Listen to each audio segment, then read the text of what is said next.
Hello students, welcome to Agriva Foundation YouTube channel. In the unit 2 of history, we have discussed about Anglo-Maratha wars, Anglo-Sikh wars.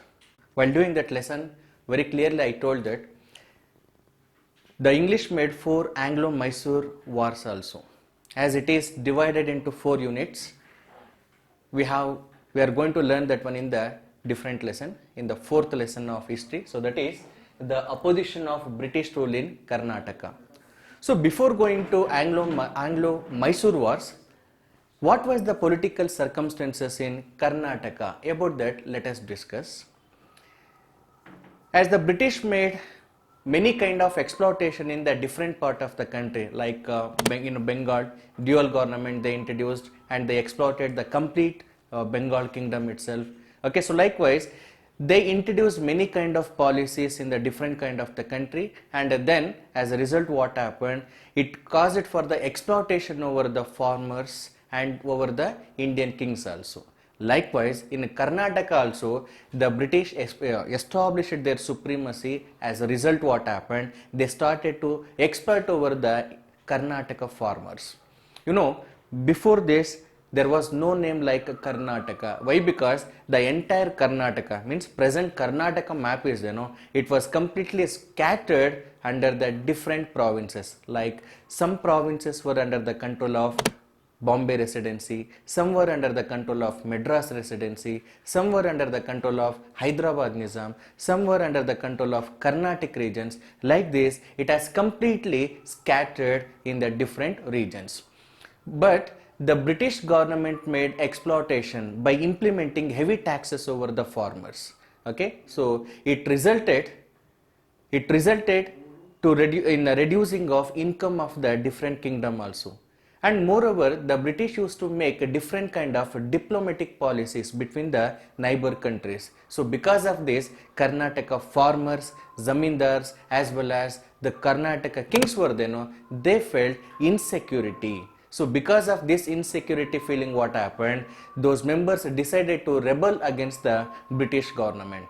Students, in this lesson we are not going to discuss only about Anglo-Mysore wars, but also the rebels of different kings like Surapura Venkatappa Nayaka, Veerappa Nayaka of Koppal, Sangolli Rayanna, Kitturu Chennamma. About all these rebels we are going to discuss in the lesson of opposition to British rule in Karnataka. So first let us discuss about Mysore kingdom. So before going to the Mysore kingdom, how was the condition in entire Karnataka? So about that, let us have a look. The 18th century of Karnataka history is, it is completely called as the century of political problems. That means a lot of political problems created in Karnataka. Hence, 18th century is considered as the century of political problems. So what were the problems were there? First, in Carnatic region some problems took place. That is due to the death of Aurangzeb. The last powerful Mughal emperor, Aurangzeb, he died in the year of 1707. So because of this, means after the death of Aurangzeb's death, what happened? The Mughal empire completely weakened. There was no sufficient administrator to manage the entire Mughal empire. So because of this, what happened? Most of the South Indian provinces which were under the control of the Mughal emperor or Mughal empire, it completely became free. There was no one to administrate over that. As a result, in the Carnatic region as well as in the Hyderabad region, a lot of political changes appeared. And second one, the death of Chikkadevaraja Wadayar, one of the most powerful ruler of Mysore family, Chikkadevaraja Wadayar. After his death, what happened? The entire Mysore family and the entire Mysore kingdom came under the control of the ministers, one who called as the Dalwai. Dalwai's administration started. Among them, the important Dalwais are Devarajaya and Nanjarajaya. Devarajaya and Nanjarajaya. They started administration over the Mysore.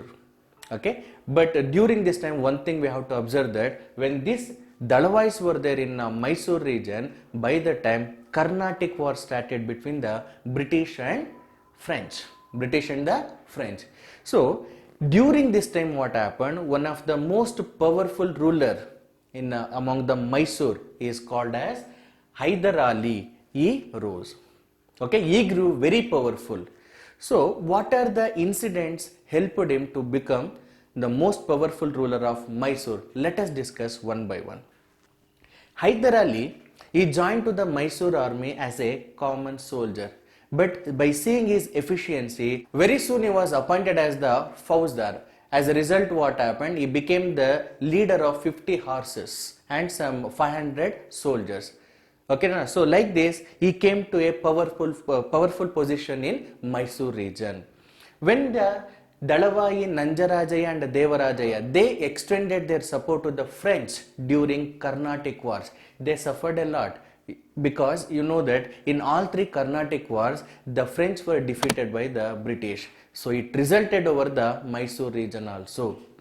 During the time of second Carnatic war, as the Dalavai Nanjarajaya extended his support to the French, so the French supported to the Hyderabad Nizam also in Hyderabad. So they appointed or they suggested or they insisted Hyder Ali to support for Muzaffar Jung in Hyderabad. To support for Muzaffar Jung, Hyder Ali reached to the Hyderabad.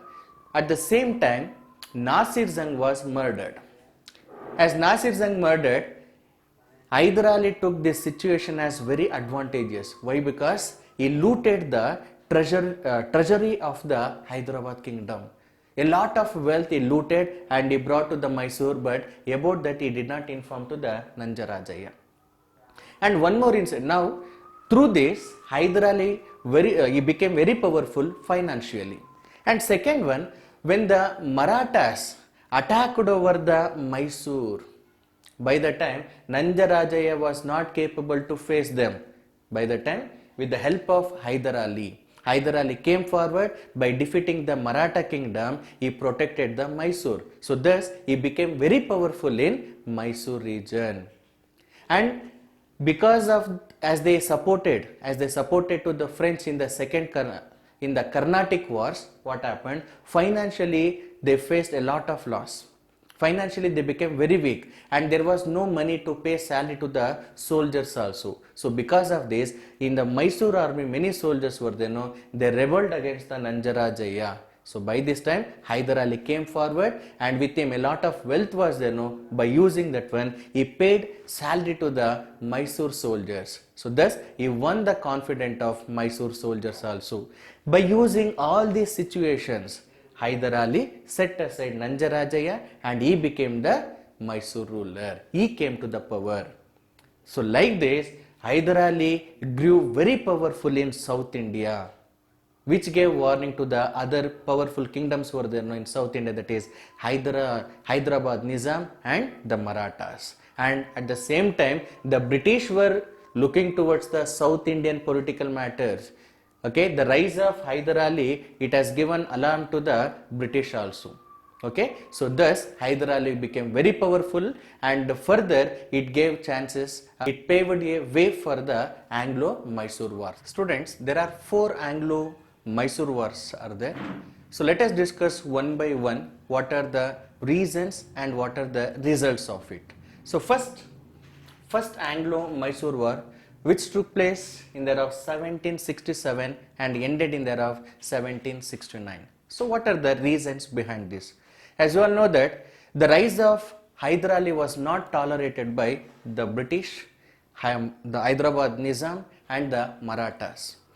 And moreover, Hyder Ali was, many times he was suffered by the attacks of the Marathas and the Hyderabad Nizam, but also by maintaining the political diplomatic policies with them, somehow he protected Mysore kingdom. But also the British decided to misuse this situation, to take advantage this situation. As a result, they made an agreement, they made an alliance with the Marathas and the Hyderabad Nizam. These 3 members planned to attack over the Srirangapatna. As Hyder Ali earlier only he came to know about this attack, so immediately he entered into the diplomatic policies with the Marathas and the Hyderabad Nizam. He paid a lot of amount to the Hyderabad Nizam and many forts to the Marathas. So thus he made them to be neutral in this war. So now Hyderabad Nizam joined with Hyder Ali. Hyderabad Nizam joined with the Hyder Ali and they declared war against the Arcot.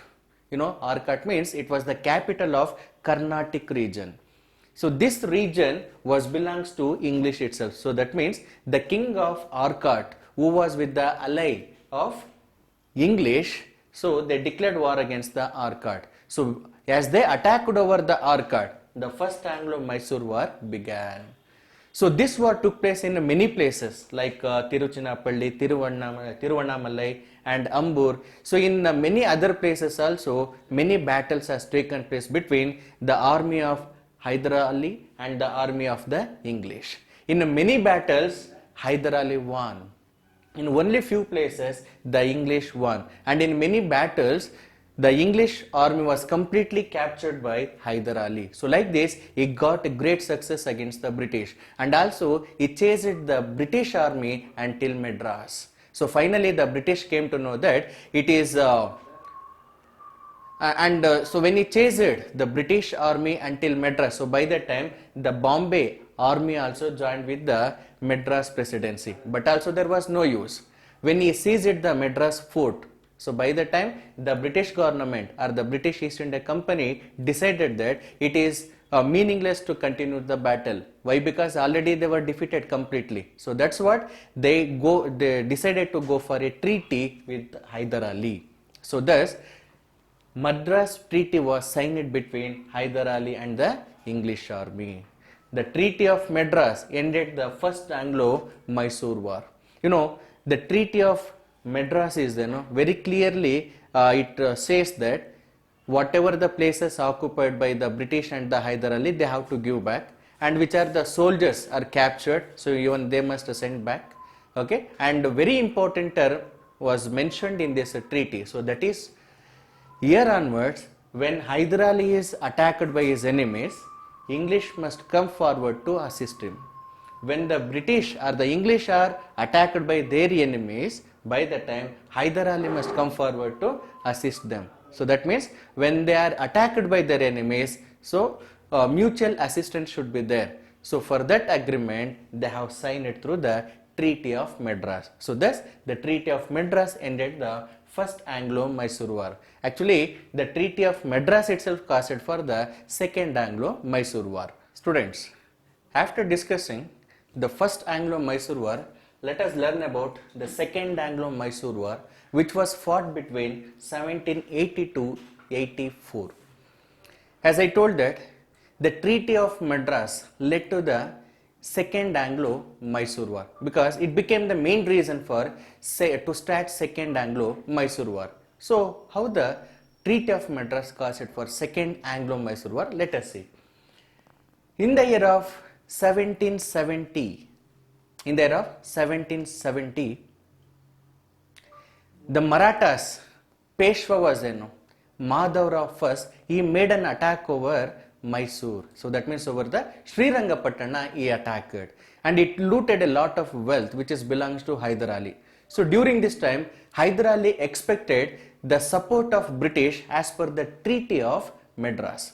What the Treaty of Madras says, when the enemies, when the British or else the Hyder Ali, they are attacked by the enemies, by the time mutual assistance should be there. So as per the Treaty of Madras, Hyder Ali expected the support of the British. He did not get that support. And also, he wrote many letters to the British to come forward to assist him, to help him from the attack of Marathas. But the British rejected the request of Hyder Ali. And also they went against the Treaty of Madras. As a result, Hyder Ali very clearly come to know about the cunningness of the British. So according to their advantage, they will utilize the situation. So this thing came to know by the Hyder Ali. And after that, one more incident also took place. So that is the occupation of Mahe. Mahe was one of the trading center which was under the control of Hyder Ali. It was captured by English. Then, by this incident, Hyder Ali was enraged completely against the British and he decided to teach a lesson to the British. So, hence, the Second Anglo-Mysore War started in the year of 1780. So, in this battle, in the beginning, Hyder Ali captured many places which belongs to the British government.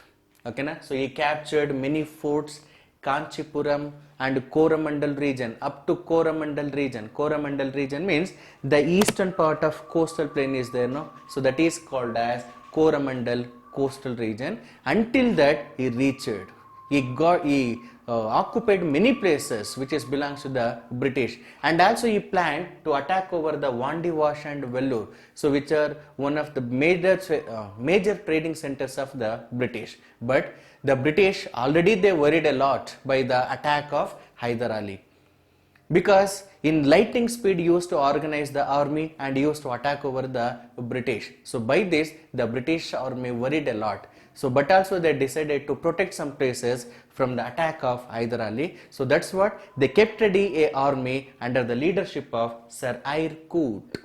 Sir Eyre Coote. So Sir Eyre Coote protected Vandivash and Vellore from the attack of Hyder Ali, and also he chased him up to Pondicherry. Okay, so there Hyder Ali asked the help of French.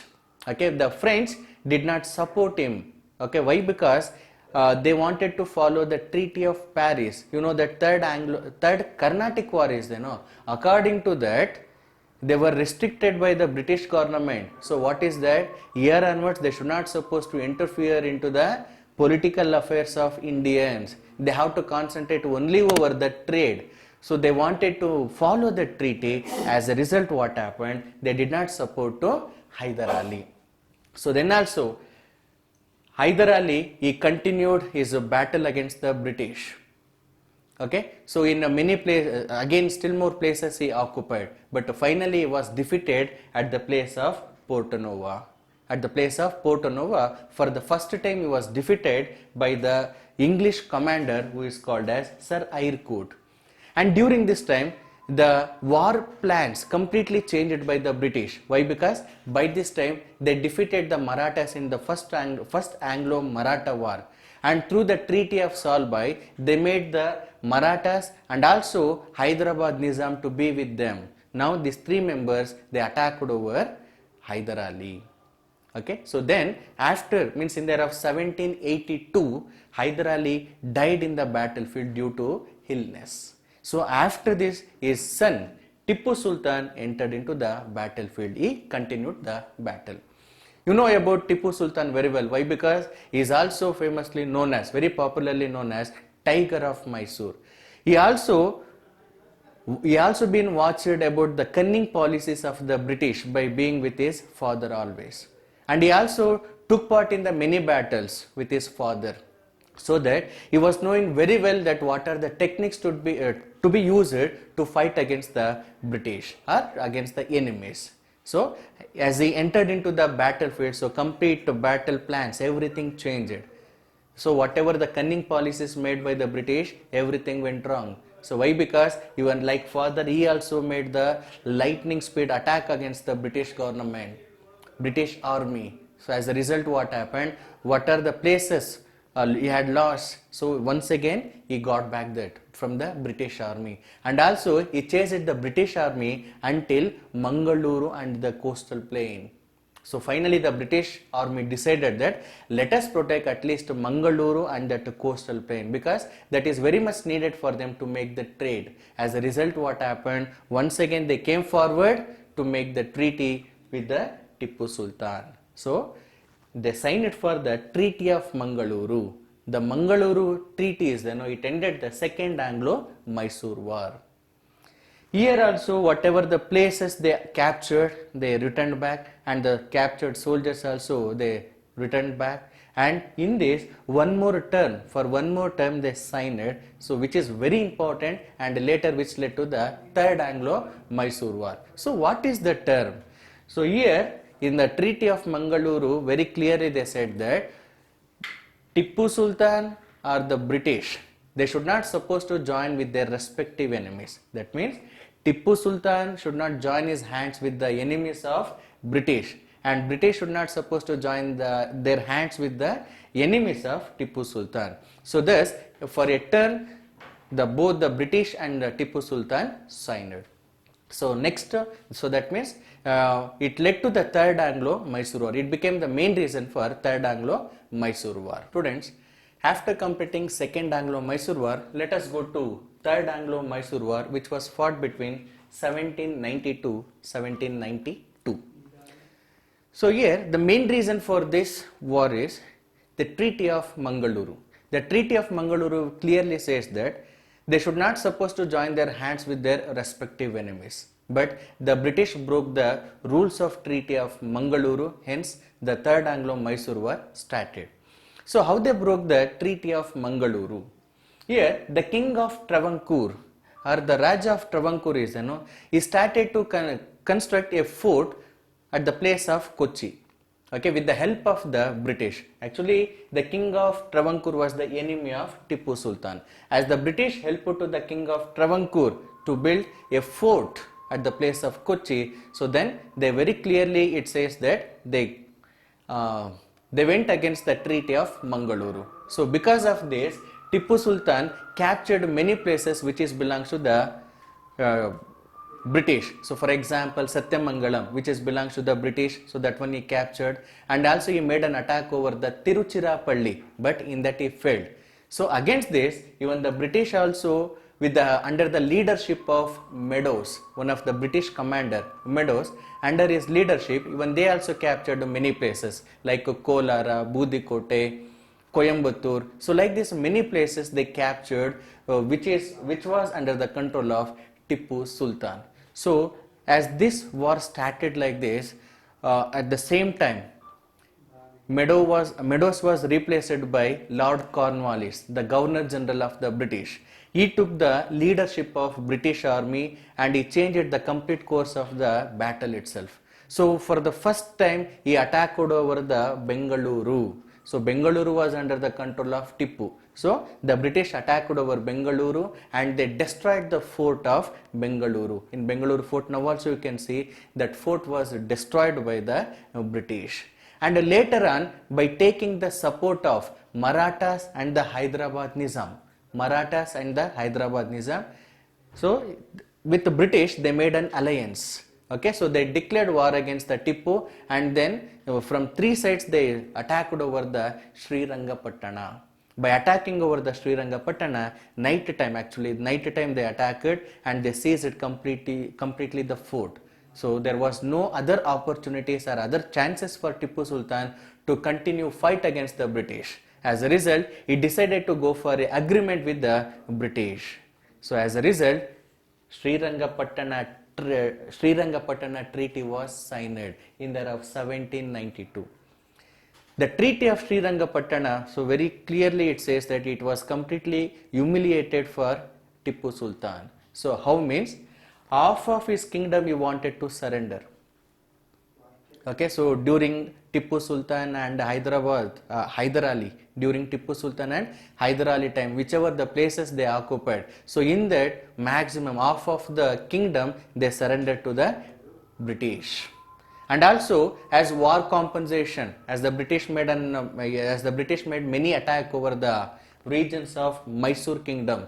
Okay, and also they made an alliance with the Marathas and Hyderabad Nizam. So for this they spent a lot of amount. No, so that one they decided to receive from Tippu Sultan. As a result, he wanted to pay 3 crore rupees to the British army as a war compensation. But by the time with the Tippu, so much amount was not there. Okay, so that's what half of the amount he paid. And until pay remaining half of the amount, he decided to surrender 2 of his sons as hostages. He surrendered 2 of his sons as hostages. So thus, Srirangapatna Peace Treaty was completely humiliated to the Tippu Sultan. Okay, so thus, Third Anglo-Mysore War came to an end. And here, when he surrendered half of his kingdom to the British army, so by the time they shared between the Marathas and the Hyderabad Nizam. So that means the coastal plains were received by British, and the northern part of river Tungabhadra received by the Marathas, and the southern part of river Tungabhadra was received by Hyderabad Nizam. So thus the enemies of Tipu Sultan shared half of his kingdom after the Third Anglo-Mysore War. Students, after the Third Anglo-Mysore War, let us go to the final war between Tipu Sultan and the British, that is Fourth Anglo-Mysore War, which took place in the year of 1799. The defeat of Third Anglo-Mysore War took personally by Tipu Sultan. He thought that it is a great humiliation for him. Okay, so because of that, within short time he paid the remaining amount to the British and he got back his 2 sons. And also he decided to negotiate with the neighbor rulers to take support to fight against the British, but none of them supported him. And also he decided to go with the enemies of the British, okay, so like the ruler of Persia, the ruler of Turks, okay, and the French government, but all of his attempts were failed completely.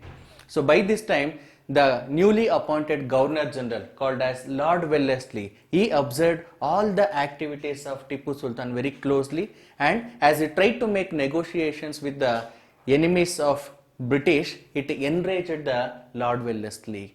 And also he forced him to accept the subsidiary alliance. About this in the second lesson itself we have discussed it. What are the features are there in this alliance or in this system. Okay, and once if the Indian ruler accept this subsidiary alliance, they are going to complete slave. They are nothing but slave with the in front of the British. Okay, but Tipu Sultan did not accept this system. So with his refusal of this system, Fourth Anglo-Mysore War started. Here Lord Wellesley already took the support of Marathas and the Nizam. So they attacked over the Srirangapatna fort. So by this time, the internal enemies of the Tipu Sultan increased in Mysore kingdom. They revealed all the secrets of the Srirangapatna fort. So it helped the enemies to attack over Srirangapatna. So by the time, there was no other opportunities for other options to the Tipu Sultan. As a result, he fought very bravely against the British, and finally he died like a great warrior in the battlefield in the year of 1799. With the death of Tipu Sultan, the Mysore kingdom was there. So that means during the time of Tipu Sultan and Hyder Ali, whichever the places occupied, so all those places shared between British, Marathas and Hyderabad Nizam.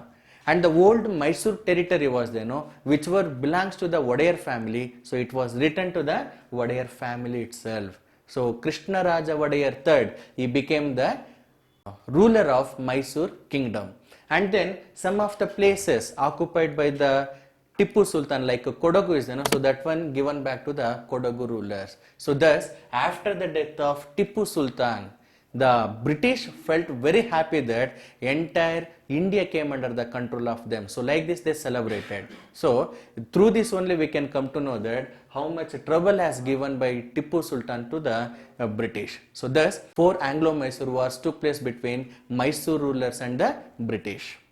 Thank you. ನಾವು ಮಾಡ್ತಾ ಇರೋ ವಿಡಿಯೋಗಳು ನಿಮ್ಗೆ ಇಷ್ಟ ಆಗಿದ್ದಲ್ಲಿ like ಮಾಡಿ, share ಮಾಡಿ, subscribe ಮಾಡಿ. ಪಕ್ಕದಲ್ಲಿರೋ ಬೆಲ್ ಐಕನನ್ನು ಕ್ಲಿಕ್ ಮಾಡಿದ್ರೆ ನಾವು ಮಾಡೋ ವಿಡಿಯೋಗಳ ನೋಟಿಫಿಕೇಶನ್ ನಿಮಗೆ ಮೊದಲು ಬರ್ತದೆ. ಯಾವುದೇ ರೀತಿ ಸಂದೇಹಗಳಿದ್ರೆ ಕಮೆಂಟ್ ಸೆಕ್ಷನಲ್ಲಿ ತಿಳಿಸಿ. ಹಾಗೆ ಈ ತರಗತಿಗಳು ಹೆಚ್ಚಿನ ವಿದ್ಯಾರ್ಥಿಗಳಿಗೆ ತಲುಪುವಂತೆ ಶೇರ್ ಮಾಡಿ.